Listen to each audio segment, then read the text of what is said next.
Tema 49. La novela de los siglos de oro. El Lazarillo de Tormes y la novela picaresca. Durante los siglos XVI y XVII, el término novela no posee todavía el sentido plenamente moderno de narración extensa en prosa. En la tradición española conviven relatos largos, libros de aventuras, ficciones sentimentales, narraciones pastoriles, historias bizantinas, colecciones de relatos breves y obras de difícil clasificación. Cervantes, por ejemplo, emplea el término novelas en sus novelas ejemplares con el sentido de relatos breves de tradición italiana, no exactamente como equivalente de la novela moderna extensa. La narrativa áurea se caracteriza por la pluralidad genérica. Los libros de caballerías prolongan un imaginario heroico y maravilloso. La novela pastoril presenta un mundo idealizado de pastores cultos y conflictos amorosos. La morisca recrea un espacio fronterizo ennoblecido. La bizantina organiza la acción mediante viajes, separaciones y reconocimientos. Y la novela corta ofrece tramas concentradas de amor, honor, engaño o aventura. Frente a estas formas, el Lazarillo de Tormes introduce una perspectiva radicalmente distinta. Un protagonista de baja condición cuenta su vida desde la necesidad, el hambre y la lucha por la supervivencia. No conviene oponer de forma simple idealismo y realismo. Muchas formas idealistas contienen conflictos sociales y la picaresca no es una reproducción transparente de la realidad, sino una construcción literaria muy elaborada. La novedad está en que la narrativa de los siglos de oro amplía su campo. Puede representar nobles caballeros, pastores refinados, peregrinos separados, moriscos idealizados, criados hambrientos y cualquier otro tipo de personaje de esta índole. Este desarrollo se relaciona con cambios culturales decisivos, expansión de la imprenta, crecimiento del público lector, humanismo, contrarreforma, movilidad social, crisis económica y consolidación de una sociedad urbana donde la apariencia, el linaje y el dinero adquieren enorme importancia. La novela se convierte así en un espacio privilegiado para representar tensiones entre realidad, ficción, honra y supervivencia, ideal y experiencia.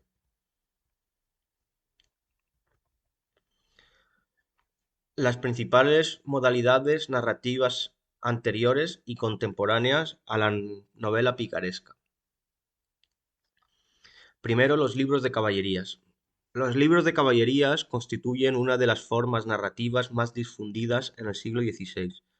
Presentan aventuras de caballeros extraordinarios, pruebas heroicas, espacios maravillosos, amores idealizados y una ética de fama, linaje y servicio.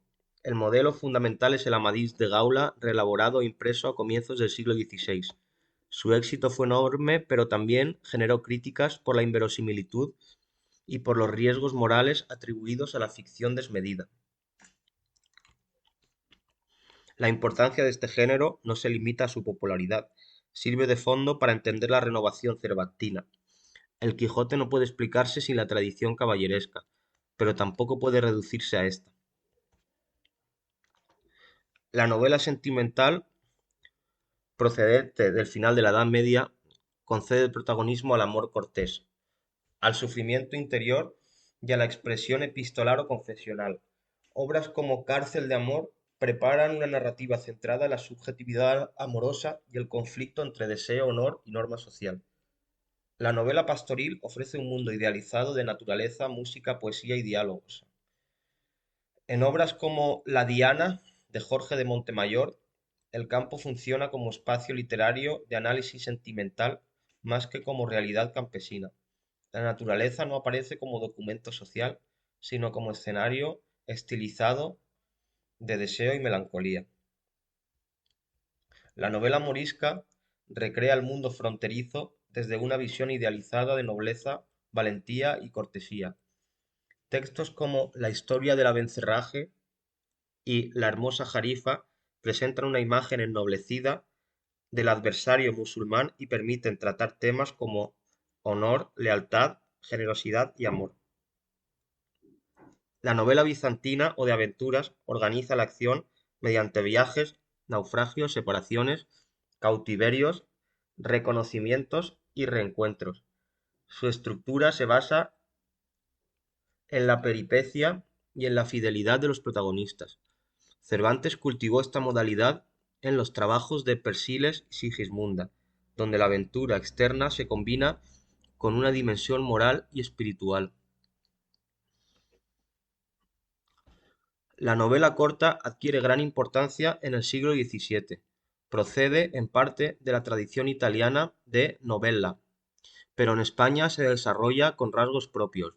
Las novelas ejemplares de Cervantes son fundamentales porque muestran una extraordinaria variedad de registros, idealización, sátira, aventura urbana, engaño, reconocimiento, crítica social y exploración psicológica. La aportación cervantina consiste en someter los géneros recibidos a una mirada crítica y flexible. Cervantes mezcla materiales, juega con la verosimilitud, introduce perspectivas múltiples y convierte la ficción en un problema narrativo, aunque el centro de ese tema sea el lazarillo y la picaresca. La novela de los siglos de oro no puede entenderse sin esta conciencia de experimentación genérica. La vida de Lazarillo de Tormes y de sus fortunas y adversidades aparece impresa en 1554 en varias ediciones conservadas y es una obra anónima. Su anonimato resulta significativo, tanto por la carga crítica del texto como por la complejidad de su perspectiva. La obra adopta la forma de una carta autobiográfica dirigida a vuestra merced, en la que Lázaro explica su vida para justificar el llamado caso, es decir, la situación final relacionada con su matrimonio, el arcipreste en San Salvador y los rumores de deshonra. La estructura se organiza en un prólogo y 7 tratados. Los 3 primeros, el ciego, el clérigo, en Maqueda y el escudero, concentran el proceso de aprendizaje del protagonista y los núcleos fundamentales de la obra: hambre, engaño, hipocresía, religión, falsa honra y adaptación a un mundo hostil. Los tratados posteriores aceleran el relato hasta desembocar en una situación final de Lázaro como pregonero en Toledo.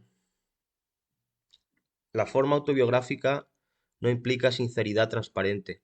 Lázaro cuenta su vida desde un presente interesado, desea explicar y justificar su estado, por ello la obra constituye un narrador retrospectivo, irónico y en parte no fiable. El lector debe distinguir entre lo que Lázaro dice, lo que intenta justificar y lo que el propio relato revela indirectamente. Lázaro rompe con los modelos heroicos de la tradición anterior, no procede de linaje noble ni busca fama caballeresca. Nace junto al río Tormes, en un ambiente marcado por la pobreza, la marginalidad y la deshonra familiar. Su trayectoria no es una ascensión heroica, sino un aprendizaje de supervivencia. El personaje funciona como antihéroe, aprende a engañar porque antes ha sido engañado. Desarrolla astucia porque el mundo lo obliga a defenderse. Acepta al final una posición social precaria a cambio de estabilidad material. La famosa evolución desde el niño hambriento hasta el pregonero casado muestra una educación inversa, no aprende virtud sino adaptación. Esta trayectoria permite leer Lazarillo como crítica de una sociedad en la que el hambre y la honra organizan las conductas. El ciego enseña la dureza del mundo. El clérigo denuncia la avaricia bajo apariencia religiosa. El escudero revela el vacío de la honra nobiliaria cuando no hay medios materiales que lo sostengan. Lázaro no es simplemente un personaje cómico, es el resultado de una sociedad hipócrita. El tema del hambre vertebra buena parte de la obra. No se trata solo de una necesidad física, sino de un principio estructural. El hambre obliga al protagonista a interpretar la realidad, medir los riesgos y aprender el lenguaje del engaño. Episodios como el jarro de vino, las uvas, la longaniza o el arca del clérigo convierte la necesidad en motor narrativo. La honra aparece como segundo eje fundamental. El escudero vive obsesionado por conservar una apariencia social que no corresponde con su pobreza real. Lázaro al final alcanza una forma degradada de estabilidad aceptando una situación moralmente ambigua. La obra muestra así la distancia entre honra pública y verdad privada. La crítica religiosa y social se manifiesta mediante la presentación de clérigos ávaros, bulderos fraudulentos y prácticas alejadas del ideal evangélico. Sin embargo, la crítica no se formula como sermón, sino mediante ironía narrativa, y el lector percibe la corrupción a través de las escenas concretas, no por exposición doctrinal directa. El Lazarillo también destaca por su verosimilitud, ya que los espacios, oficios y relaciones sociales remiten a una realidad reconocible. Salamanca, Toledo, criados, mendigos y toda esta sociedad de la época. Pero esta verosimilitud está cuidadosamente construida. La obra selecciona, ordena y deforma la experiencia para producir una crítica eficaz. El estilo del Lazarillo se caracteriza por una aparente sencillez, la precisión narrativa y la eficacia irónica. La lengua se adapta a la perspectiva del protagonista, pero también permite una lectura más compleja que supera su conciencia explícita. En expresiones como arrimarse a los buenos o estar en la cumbre de toda buena fortuna, el discurso de Lázaro revela tanto su deseo de ascenso como la pobreza moral de esta ascensión. La ironía es el procedimiento decisivo. El narrador justifica su vida, pero el lector advierte las contradicciones de esta justificación. El final no representa un triunfo pleno, sino una estabilidad conseguida mediante la aceptación de la sospecha y de la dependencia. Por eso, la obra inaugura una forma narrativa moderna. El sentido no está dado de forma cerrada, sino que surge de la tensión entre narrador, relato y lector.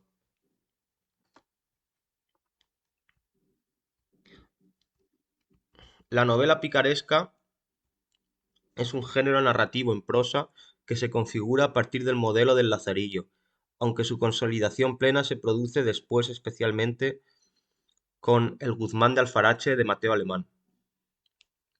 Sus rasgos principales son el protagonismo de un pícaro de baja condición, el relato autobiográfico retrospectivo, la organización episódica, el servicio a varios amos y la movilidad social descendiente o frustrada, así como la sátira de los grupos sociales.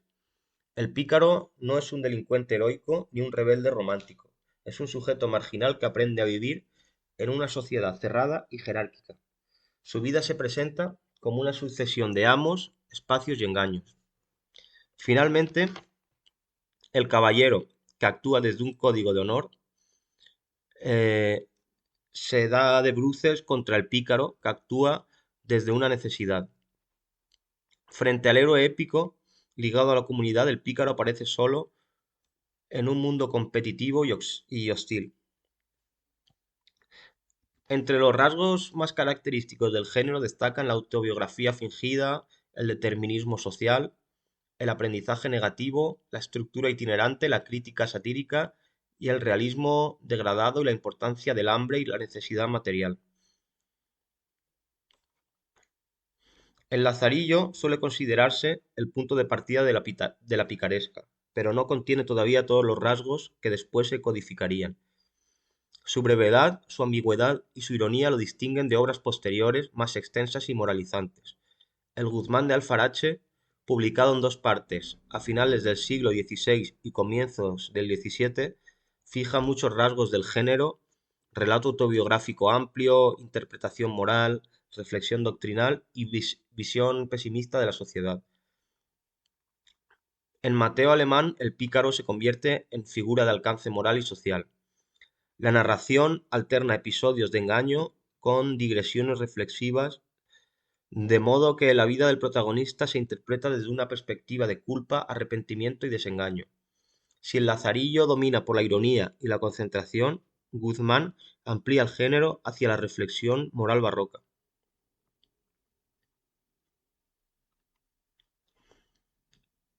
El Buscón de Quevedo y la deformación satírica. El Buscón de Quevedo representa una de las formulaciones más brillantes y violentas de la picaresca.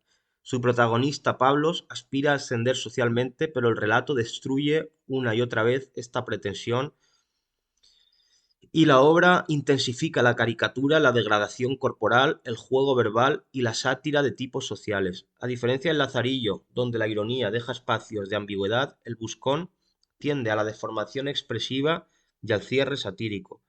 El mundo quevedesco aparece dominado por la miseria, el fingimiento y la posibilidad de escapar del origen. Además, no tiene piedad de sus personajes a la hora de tratarlos. La lengua se vuelve agresiva, no solo cuenta la degradación, sino que la produce mediante imágenes grotescas y asociaciones conceptistas. Otras manifestaciones y evolución del género.